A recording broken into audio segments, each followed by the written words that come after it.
Assalamualaikum warahmatullahi wabarakatuh. Di sini saya akan mempresentasikan tentang program audit PT Unicharm Indonesia Tbk. Perkenalkan, nama saya Siti Sofia dari Universitas Yarsi Akuntansi B. Bab 1, pendahuluan.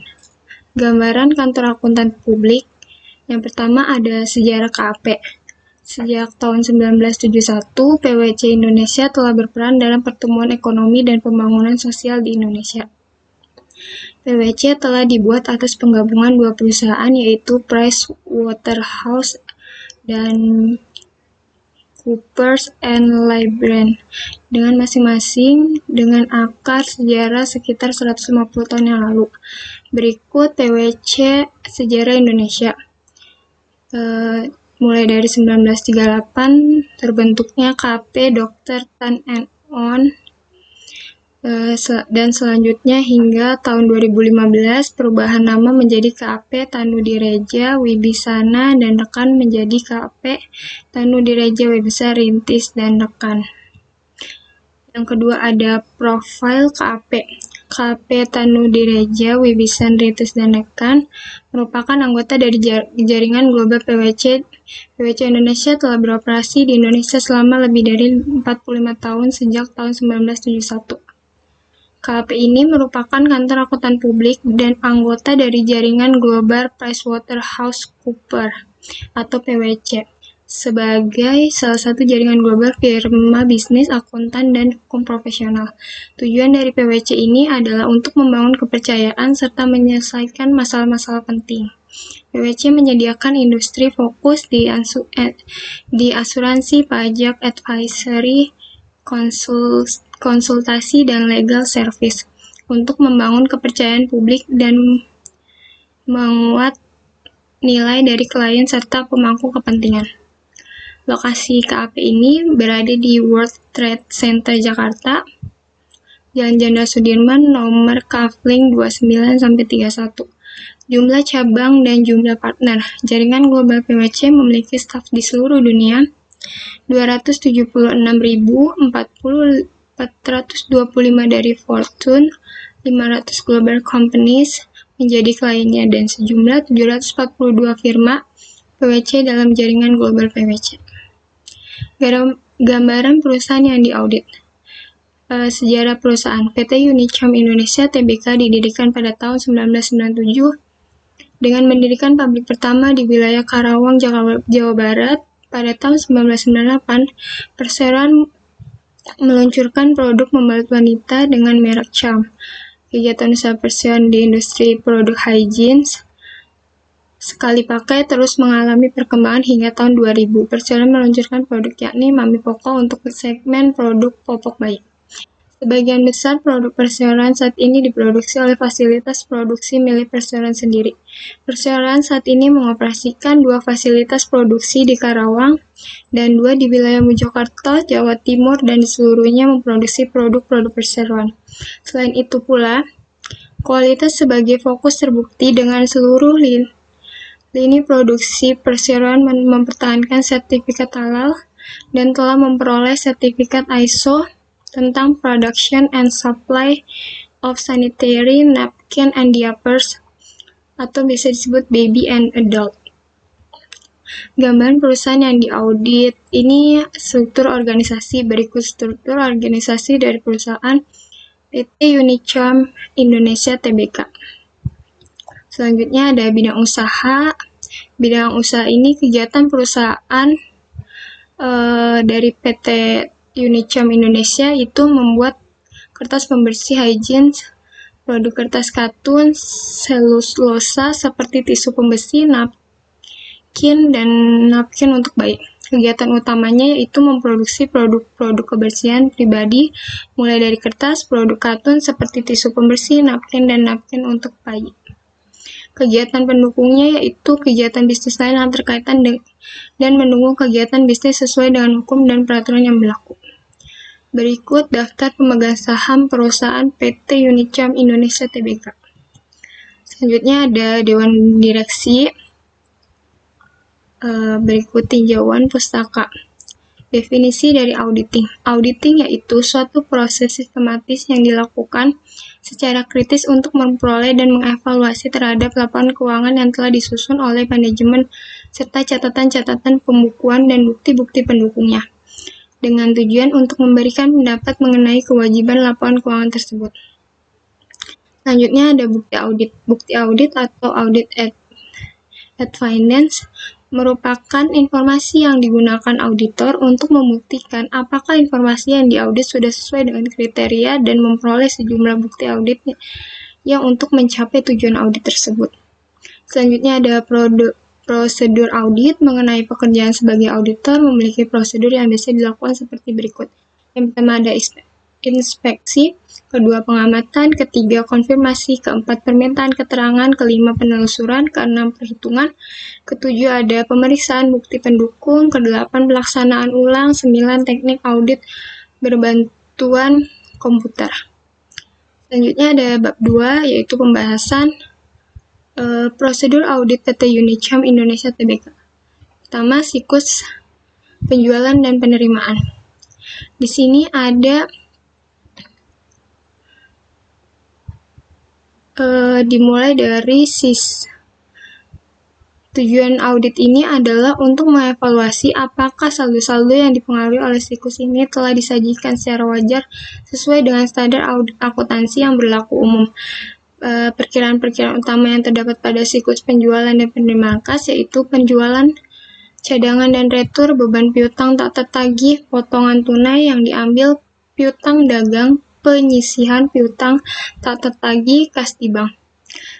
Di sebelahnya itu siklus penjualan dan penerimaan kas dari PT Unicam Indonesia.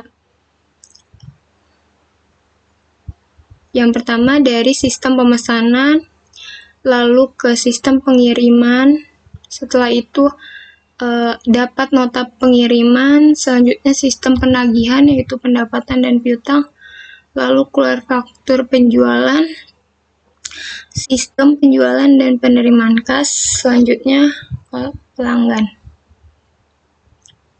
Prosedur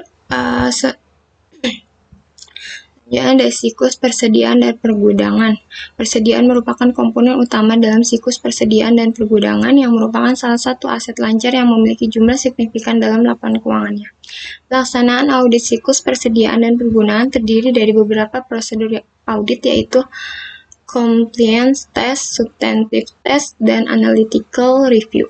Tujuan keseluruhan dari audit siklus persediaan dan pergudangan adalah menyediakan assurance bahwa laporan keuangan memperhitungkan secara wajar bahwa bahan baku, bahan dalam proses, persediaan barang jadi, dan harga pokok.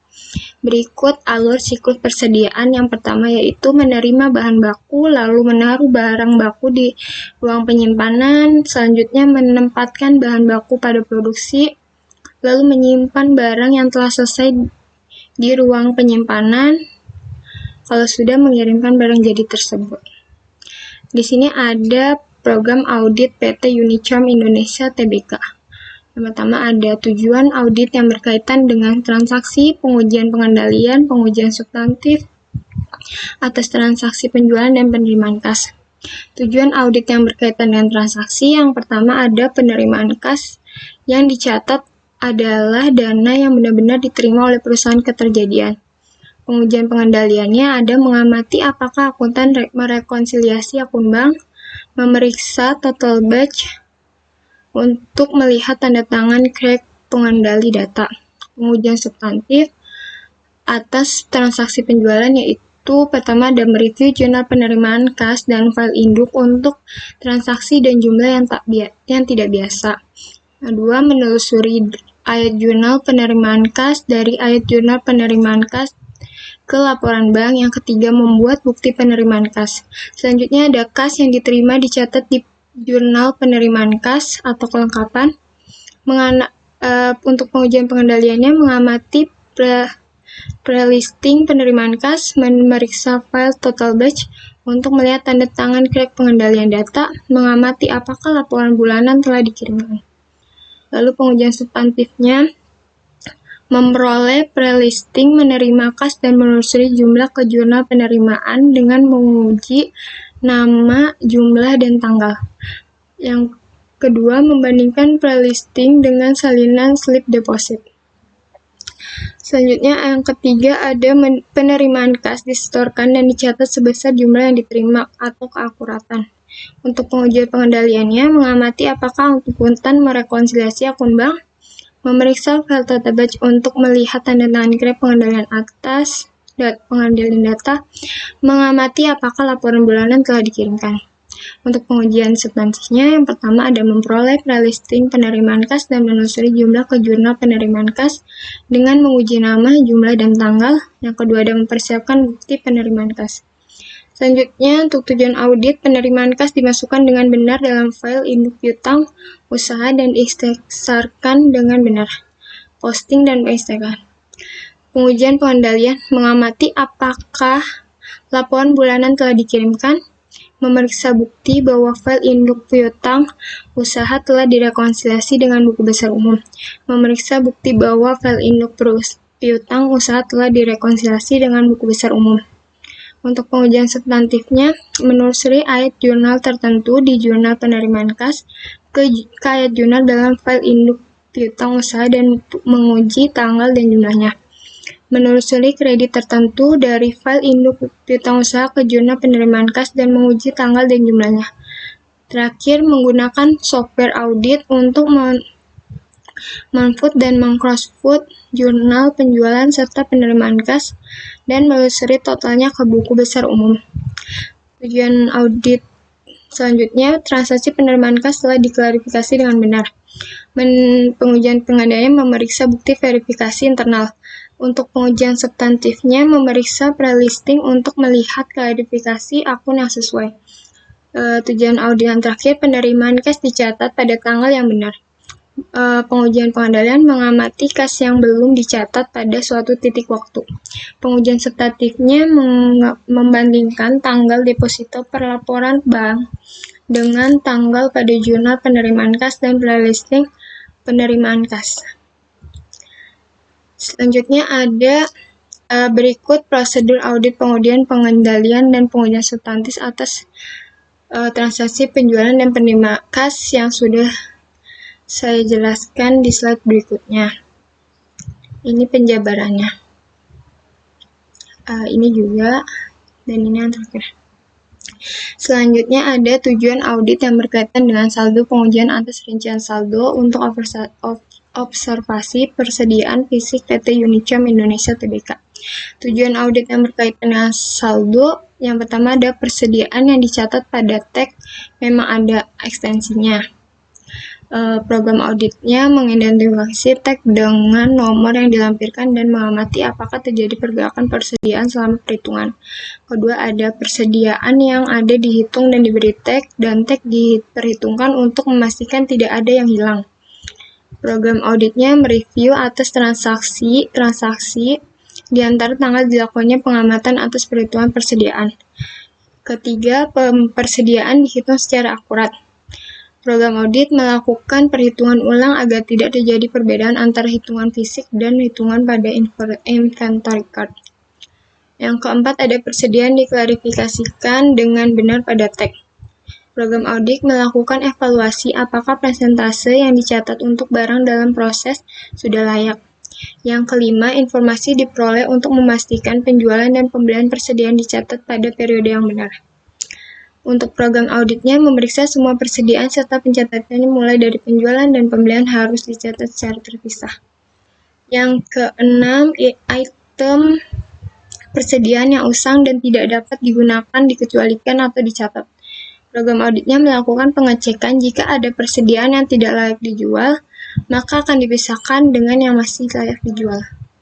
Yang terakhir, bab 3 kesimpulannya adalah menurut opening auditor, yaitu KP Tanudi Reja Wibisana Ritis dan rekan, laporan keuangan konsolidasi menjanjikan secara wajar. Dan semua hal material, posisi keuangan konsolidasi PT Unicam Indonesia Tbk 31 Desember 2019, serta kinerja keuangan dan arus kas konsolidasinya untuk tahun yang berakhir pada tahun tersebut, sesuai dengan standar akuntansi keuangan di Indonesia. Program audit yang dapat dibuat untuk PT Unicam yaitu penjualan, dan penerimaan kas, serta persediaan dan pergudangan. Tujuan dari audit program adalah daftar prosedur pemeriksaan yang akan dilakukan yang dimaksudkan untuk meningkatkan koordinasi dan integritas semua bagian-bagian pemeriksaan. Sekian dari saya, kurang lebihnya mohon maaf. Wassalamualaikum warahmatullahi wabarakatuh.